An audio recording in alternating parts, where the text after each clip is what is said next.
मौलाना तौकीर रजा ने अतीक अहमद और अशरफ की हत्या और आजम खान की जिल्लत का बदला लेने का ऐलान कर दिया। उमेश यादव जी, क्या अतीक और अशरफ और असद की मौत का बदला लेंगे और आजम खान की जिल्लत का बदला लेंगे? आजम खान के खिलाफ मुकदमे हैं, अदालत से बदला लेंगे जाके। आजम खान किसी सरकार के आर्डर से जेल में नहीं रह सकता कोई, ठीक? अदालत के आदेश पर जेल हुई, जेल में रहे। अदालत के आदेश से जमानत हुई, बाहर आ गए। फिर जमानत नहीं होगी किसी केस में तो फिर अंदर चले जाएंगे। जो तौकीर रजा साहब कह रहे हैं कि हम बदला लो मुसलमानों, और बदला नहीं लोगे तो ऐसा ही होगा, ये तो बड़ा खतरनाक मामला है कि किसी को सजा सुनाई जाए तो उसके लिए ये तकरीर होगी मंच से कि बदला लिया जाएगा। किसी का एनकाउंटर हो तो ये होगा कि भाई बदला लिया जाएगा।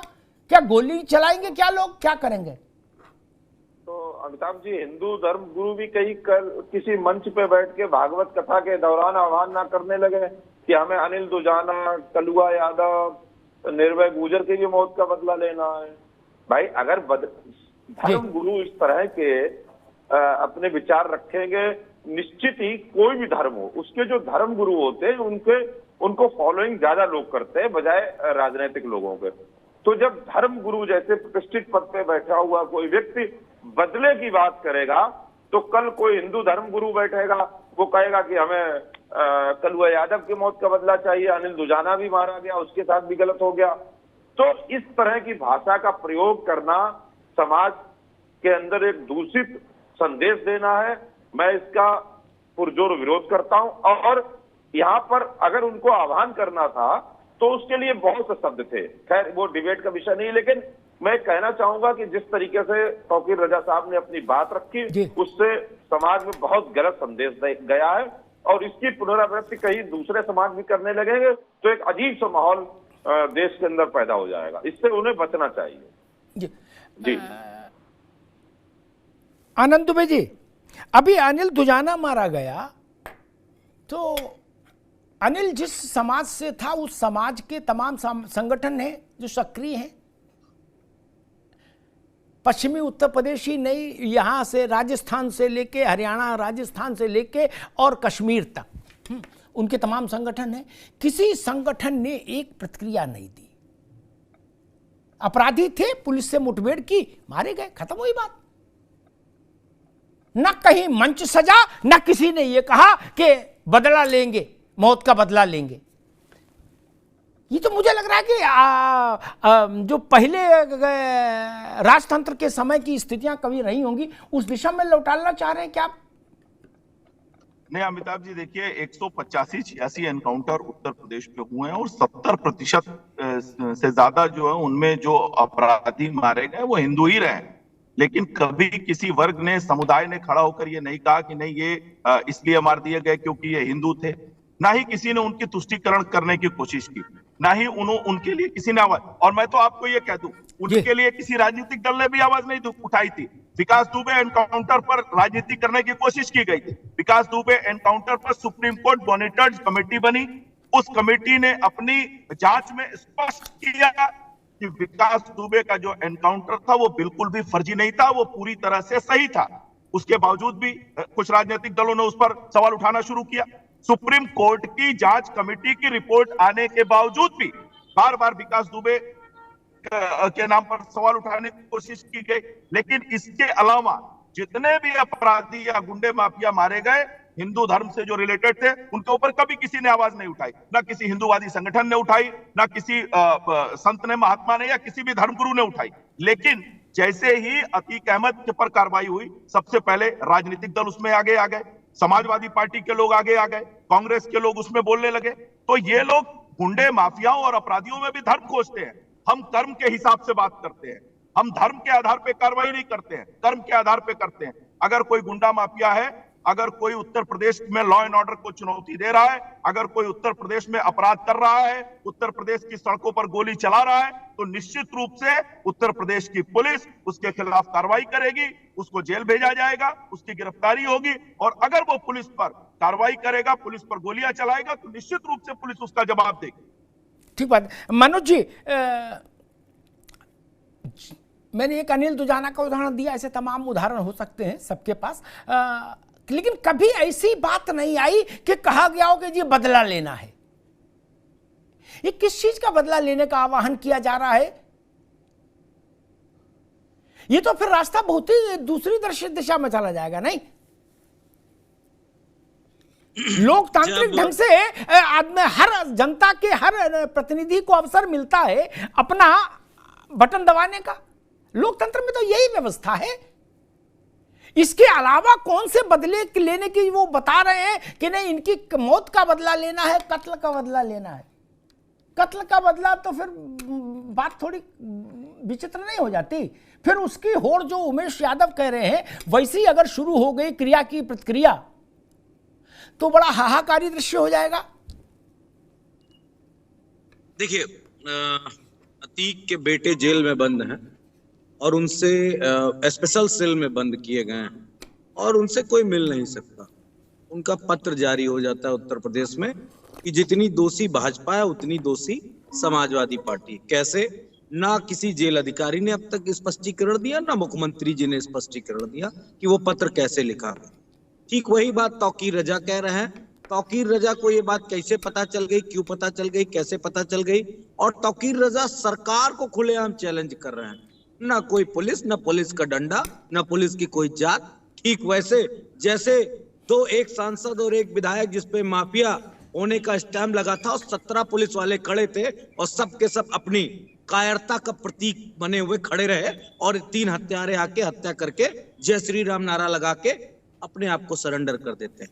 ठीक वैसे ही तौकीर रजा पे कोई कार्रवाई नहीं, ओवैसी पे कोई कार्रवाई नहीं। अरे बयान दो, समाजवादी पार्टी का नुकसान हो तब हमारी जीत की और हमारा शासन कैसे चलेगा, यही एक रास्ता आसान है।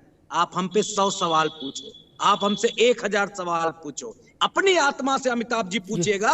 लेकिन एक बात बताओ मनोज यादव जी, ये तो इनका तो रिश्ता, तौकीर रजा का रिश्ता तो मुलायम सिंह जी के परिवार से बड़ा अच्छा था। ये मंत्री थे, फिर अखिलेश जी की सरकार में इनको मंत्री बनाया था मुलायम सिंह यादव ने। क्या मसला क्या हो गया जी, फिर अब अलग हो गए? बहुत सारे मसले हो जाते हैं भाई, मसले बहुत सारे हो जाते हैं। मैं आपसे बड़ी सवाल पूछ रहा हूँ, जवाब दीजिएगा। तो वही तो मैं पूछ रहा हूँ, ये आपको और बीजेपी को एक ही तराजू में बैठा ले दे रहे हैं, ऐसा क्या हो गया? एक सेकंड रुक जाइए। हमने कहा ना जेल से चिट्ठी अतीक के बेटे ने लिखी, जहां उससे कोई मिल नहीं सकता, चिट्ठी लिख गई। वैसे तौकीर जी भी कहीं से रिचार्ज किए गए हैं, वो भी अपना बोल रहे हैं, लेकिन उन पे कार्रवाई नहीं करेंगे योगी आदित्यनाथ। क्यों? क्योंकि वो मालूम है ना कहां से सेल भरा गया है। वो नहीं बोलेंगे। क्यों? बोल देंगे तो नुकसान हो जाएगा। करो ना उनको गिरफ्तार, क्यों नहीं कर रहे हो भाई? मैं तो सवाल पूछता हूं, जो सरकार को चैलेंज करे उसको करो गिरफ्तार। ब्रजभूषण ने अभी इंटरव्यू दिया एक चैनल को, उसमें यही सवाल इंटरव्यूअर ने किया कि भाई समाजवादी पार्टी की जो लीडरशिप है वो आपके लिए नहीं बोल रही, आपके खिलाफ। तो उन्होंने कहा कि बचपने से अखिलेश यादव हमको जानते हैं, जब वो बच्चे थे तब से वो जानते हैं, इसलिए वो क्यों बोलेंगे? ये ब्रजभूषण शरण सिंह ने अखिलेश जी के लिए ओपिनियन दी है, जो मैं आपको बता दे रहा हूं। बाकी सब जो है वो ठीक ही ठीक है। ठीक है, आनंद दुबे जी, उन्होंने बयान दिया। अरे रुक जाओ भाई, बयान दिया तो ब्रजभूषण तक नहीं पहुंचा होगा बयान, आपने पता नहीं कैसे दे दिया। ब्रजभूषण कह रहे हैं अखिलेश यादव तो हमारे साथ बचपने से है, कोई मसला ही नहीं है। तो इसका मतलब कुछ तो खैर। आनंद दुबे जी, आज मसला ब्रजभूषण का नहीं, आज मसला है शाइस्ता परवीन का और तौकीर रजा का। आनंद दुबे जी, जो भी लोग ऐसा प्रचार करते हैं पब्लिक फोरम पर आकर कि जी बदला लिया जाएगा, मैं मानता हूं वो लोग कानून को अपने हाथ में ले लिया जाए इसके लिए प्रवोक कर रहे हैं, अराजकता की ओर लोगों को ढकेलना चाहते हैं। उन लोगों के खिलाफ कानून की सख्त से सख्त कार्रवाई क्यों नहीं हो? नहीं अमिताभ जी, चाहे वो तौकीर रजा हो, चाहे वो कोई हो XYZ, मैं तो कहता हूं जो भी बवाल की बात करे उसके खिलाफ कार्रवाई क्यों नहीं? नहीं, निश्चित रूप से हाँ। मौलाना तौकीर रजा ने जो बयान दिया है वह निश्चित रूप से आपत्तिजनक है और पुलिस निश्चित रूप से इसका संज्ञान लेगी और इनके बयान को, इसकी जांच करने के बाद निश्चित रूप से ऐसे बयानों पर कार्रवाई की जाएगी। इसमें कहीं कोई दो राय नहीं है, क्योंकि इस तरह की भाषा, इस तरह की समाज में आग लगाने वाली भाषा बिल्कुल भी बर्दाश्त नहीं किया। बिल्कुल भी कोई उमेश, ठीक है, दोनों लोग रुकिए भाई, आगे बात। उमेश यादव, उत्तर प्रदेश में अधिकांश माफियाओं का ये चरित्र के साथ मैंने देखा कि जो बहुत ही कमजोर पार्टी हो जाए उसकी तरफ तो माफिया भी नहीं जाता है, माफिया भी वहां जाके क्या करेगा, लेकिन जिसमें भी जरा भी पोटेंशियल होता है उसका माफिया से रिश्ता ठीक ही ठीक रहा, और वो ऑल पार्टी मेंबर जैसी भूमिका में रहे माफिया, नहीं? बिल्कुल, इस बात से सहमत है ना? जी देखिए, अपराधी चाहे धनंजय हो, सुन लीजिए नाम लेकर, चाहे धनंजय हो, ब्रजेश हो, चुलबुल हो, ये जी, और भी जितने भी इस तरह के माफिया हैं जिनके नाम आ रहे हैं, सब हर पार्टी में रहे कि नहीं रहे? मायावती की पार्टी में भी रहे, जो मायावती की में नहीं रहे होंगे वो भाजपा में रहे होंगे, सपा में रहे होंगे, नहीं? जी देखिए, जो अपराधी होता है, माफिया मुक्त पार्टी कौन सी है वो मैं ढूंढ रहा हूं। जी देखिए, जो अपराधी होता है वो अपनी सुविधानुसार पार्टियां चुन लेता है, और नहीं, पार्टियां भी उनके लिए रेड कारपेट वेलकम रखती है ना।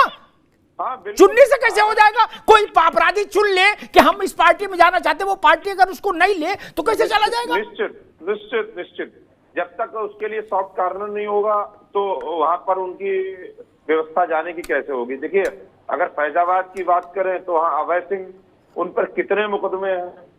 धनंजय सिंह और अभय सिंह कभी मित्र हुआ करते थे, आज विरोधी हैं, वो उनका अपना मसला है, लेकिन अपराध के मामले में लगभग बराबर है।